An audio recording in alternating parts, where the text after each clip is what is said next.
Hello hi, मैं आपका अपना दोस्त अभिषेक कुमार आपके अपनी यूट्यूब चैनल टेक्निक क्लासेस में आप सभी लोगों का हार्दिक स्वागत करता हूं। और आज का जो हमारा टॉपिक है वो है किरचॉफ लॉ पर। आज की इस वीडियो में हम लोग देखेंगे किरचॉफ लॉ क्या होता है, यानी जो हमारा किरचॉफ लॉ होता है, किरचॉफ लॉ का किस लिए यूज किया जाता है। और अगर आप लोगों को मेरा यह वीडियो पसंद आए तो वीडियो को लाइक शेयर और मेरे टेक्निक क्लास चैनल को जरूर सब्सक्राइब करें, जिससे कि मेरे आगे आने वाले वीडियो का नोटिफिकेशन आप सभी लोगों तक पहुंच सके। तो चलिए हम टॉपिक को शुरू करते हैं और हम चलते हैं अपने वीडियो के पहले पेज पर। तो ये रहा हमारी वीडियो का पहला पेज, जिसमें हम देखेंगे किरचॉफ लॉ क्या होता है। तो देखते हैं किरचॉफ लॉ क्या होता है। किरचॉफ लॉ जो होता है वो हमारा किसी भी एसी या डीसी सर्किट जो होती हैं उनमें करंट या वोल्टेज को मेजर करने के लिए यूज किया जाता है।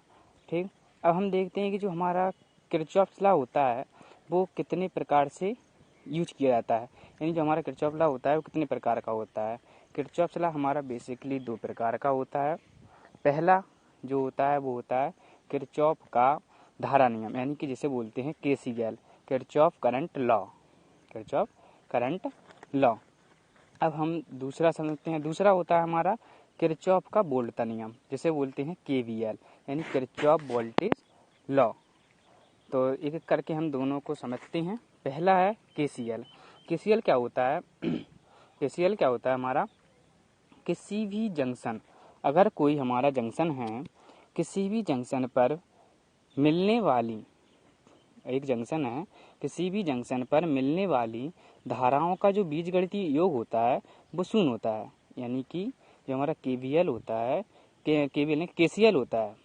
केसीएल के अनुसार क्या होता है, जो हमारा जंक्शन होता है, जंक्शन पर मिलने वाली जो धाराएं होती हैं उनका बीजगणितीय योग शून्य होता है। समझिए फिर से, केवीएल केसीएल, किसी भी संधि पर मिलने वाली धाराओं का बीजगणितीय योग शून्य होता है। इसे किरचॉफ का केसीएल यानी कि किरचॉफ का करंट लॉ कहते हैं, यानी कि सिग्मा आई बराबर जीरो, सिग्मा आई बराबर जीरो। ठीक, दूसरी चीज, किरचॉफ का जो हमारा धारा नियम होता है, किरचॉफ का जो करंट लॉ होता है वो किस सिद्धांत पर कार्य करता है, ये भी जानना जरूरी होता है। तो हमारा जो किरचॉफ का धारा नियम होता है वो आवेश संरक्षण के सिद्धांत पर कार्य करता है। अब दूसरी चीज होती है कि जो हमारा किरचॉफ का धारा नियम है वो आवेश संरक्षण के सिद्धांत पर कार्य करता है। तो आवेश संरक्षण के सिद्धांत पर कार्य क्यों करता है, तो ये समझते हैं। देखिए, जो किरचॉफ का धारा नियम होता है वो आवेश संरक्षण के सिद्धांत पर कार्य करता है। क्यों करता है? क्योंकि किसी भी जंक्शन के बिंदु, कोई भी जंक्शन है, उस जंक्शन के बिंदु पर आने वाली धारा, उस जंक्शन के बिंदु पर आने वाली धारा का मान और उस जंक्शन बिंदु से जाने वाली धारा का जो मान होता है वो बराबर होता है। यानी कि जंक्शन बिंदु पर आने वाली धारा I1 और जंक्शन से जाने वाली धारा I2 का जो मान होता है वो एक दूसरे के बराबर होता है। यानी कि हम कह सकते हैं कि I1 बराबर I2 होता है, I1 बराबर I2 होता है। इसीलिए जो हमारा किरचॉफ का करंट लॉ यानी किरचॉफ का धारा नियम है वो आवेश संरक्षण के सिद्धांत पर कार्य करता है।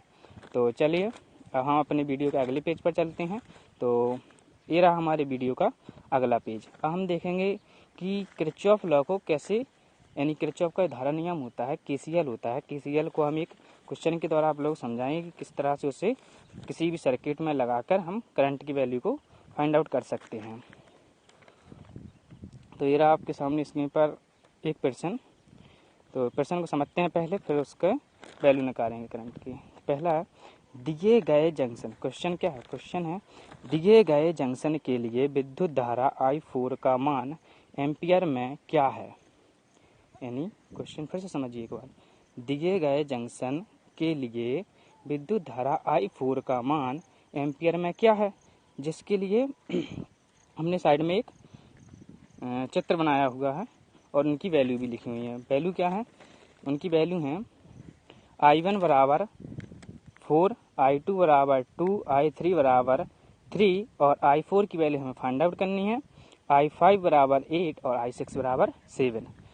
तो चलिए इस न्यूमेरिकल को हम लोग सॉल्व करते हैं और जानेंगे कि केसीएल को किसी भी सर्किट में लगाकर हम करंट की वैल्यू कैसे फाइंड आउट कर सकते हैं।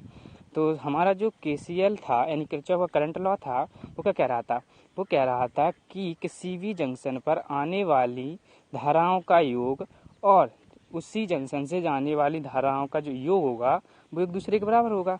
तो हम सबसे पहले ये देख लेंगे कि जंक्शन से जाने वाली धारा कौन कौन सी हैं और जंक्शन पर आने वाली धारा कौन कौन सी हैं। तो जंक्शन पर जो जाने वाली, एक साइड लिख लेंगे हम जंक्शन से यानी नोड पर आने वाली धारा और नोड से जाने वाली धारा। तो पहले लिखते हैं नोड पर आने वाली धारा कौन कौन सी हैं। नोड पर आने वाली धारा I2, I6 और I4 ये हमारी नोड पर आने वाली धारा है। दूसरी नोड से जाने वाली धारा, नोड से जाने वाली धारा कौन कौन सी हैं, तो I3, I5 और I1 ये हमारी नोड से जाने वाली धारा हैं। अब हम देखेंगे किरचॉफ के नियम अनुसार यानी किरचॉफ के करंट लॉ अनुसार, केसीएल अनुसार, नोड पर आने वाली धारा बराबर नोड से जाने वाली धारा। किरचॉफ का जो केसीएल था वही तो कह रहा था कि जंक्शन या नोड से आने वाली धारा का मान बराबर होता है नोड से जाने वाली या जंक्शन बिंदु से जाने वाली धाराओं के योग के। तो नोड पर आने वाली धारा बराबर नोड से जाने वाली धारा I2। हम एक तरफ लिख लेंगे नोड पर आने वाली धारा और दूसरी तरफ लिख लेंगे नोड से जाने वाली धारा कौन कौन सी हैं। तो I2 plus I6 plus I4 equal to I3 plus I5 plus I1 ये हमारी आने वाली और एक तरफ जाने वाली धारा हो गई। अब हम इनकी वैल्यू जो हमें दी गई हैं वो रखेंगे। चलिए तो रख के देखते हैं कि किरचॉफ के केसीएल नियम अनुसार करंट की वैल्यू I4 जो है उनकी कितनी आती है। तो सबसे पहले रखेंगे हम वैल्यू I2 की। I2 की वैल्यू जो कि हमें दी गई है 2। I2 की वैल्यू क्या दी गई है, 2 दी गई है। दूसरे नंबर पर रखेंगे हम I6 की वैल्यू। I6 की वैल्यू जो कि हमें दी गई है 7। और तीसरे नंबर पर रखेंगे हम I4 की वैल्यू। I4 की वैल्यू जो कि हमें दी गई है, I4 की वैल्यू जो कि हमें फाइंड आउट करनी है। ठीक है, तो I4 की वैल्यू हमें दी नहीं गई है, वही हमें निकालनी है। अब दूसरी तरफ देखेंगे कि नोड से जाने वाली धारा कौन कौन सी हैं। तो I3, I5 और I1 ये नोड से जाने वाली धारा हैं, तो इनकी वैल्यू हमें दी गई है। तो तब सबसे पहले है I3 की वैल्यू। I3 क्या है, जो कि हमें वैल्यू दी गई है 3। दूसरा है हमारा I5 की वैल्यू हमें दी गई है 8 और हमारा लास्ट जो है वो है I1 की वैल्यू दी गई है 4। अब हमें इन सबको पक्षांतर करके I4 की वैल्यू निकालेंगे। तो पहले ऐड कर लेते हैं 7 और 2 9 और इस तरफ देखिएगा तो ये होगा हमारे 8 3 11 4 15। अब I4 बराबर 15 माइनस 9 तो I4 की वैल्यू कितनी आ गई 6 एम्पियर। तो आई होप आप सभी लोगों को किरचॉफ का केसीएल नियम लगाना आ गया होगा और वीडियो पसंद आए तो वीडियो को लाइक शेयर और चैनल को सब्सक्राइब जरूर करें और ज़्यादा से ज़्यादा मेरी वीडियो को शेयर करें जिससे कि और भी लोग मेरी वीडियो का बेनिफिट ले सकें। तो अब हम देखेंगे दूसरा जो किरचॉफ का लॉ होता है जिसे हम KVL कहते हैं। KVL क्या होता है, तो चलिए हम अपने वीडियो के अगले पेज पर चलते हैं और किरचॉफ का अगला नियम देखते हैं जो कि है KVL। अब देखते हैं KVL क्या होता है। KVL का जो पूरा नाम होता है वो होता है Kirchhoff voltage law. Kirchhoff voltage law. अभी देखते हैं कि किरचॉफ वोल्टेज लॉ क्या कहता है। किरचॉफ वोल्टेज लॉ कहता है किरचॉफ के वोल्टेज नियम अनुसार किसी भी सर्किट, जो हमारा किरचॉफ का वोल्टेज लॉ है उसके अनुसार किसी भी सर्किट में स्रोत वोल्टेज, सोर्स वोल्टेज व उस सर्किट में लगे जो भी हमारे तत्व यानी कि एलिमेंट हैं उनके आर पार जो भी ड्रॉप है उनका बीजगणितीय योग शून्य होता है। एक बार फिर समझिए, किरचॉफ के वोल्टेज नियम अनुसार किसी भी सर्किट में वोल्टेज सोर्स व उसी सर्किट में लगे तत्वों यानी एलिमेंट के आर पार ड्रॉप का बीजगणितीय योग जो होता है वो शून्य होता है, यानी कि sigma V plus IR equal to 0।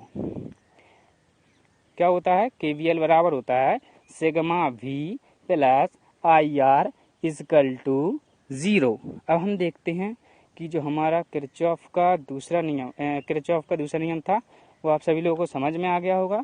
अब हम इसका एक क्वेश्चन है इसमें, वो हम आप लोगों को बता देते हैं। यानी जो हमारा किरचॉफ का नियम होता है वो AC और DC दोनों के दोनों सर्किटों के लिए लागू होता है। यानी हम किरचॉफ का KCL और KVL नियम लगाकर AC और DC सर्किट जो होती हैं उनकी करंट और वोल्टेज की वैल्यू को फाइंड आउट कर सकते हैं। और हमने इस वीडियो में आप लोगों को किरचॉफ लॉ क्या होता है, किरचॉफ लॉ कितने प्रकार का होता है, KCL लगाना, उसका KVL लॉ लगाना आप लोगों को बता दिया। अगर आप लोगों को वीडियो पसंद आया हो तो वीडियो को लाइक करें, शेयर करें और टेक्निकल क्लास चैनल को जरूर सब्सक्राइब करें, जिससे कि आगे आने वाली वीडियो का नोटिफिकेशन आप सभी लोगों तक पहुंच सके और ज़्यादा से ज़्यादा मेरी वीडियो को शेयर करें। Okay, thank you.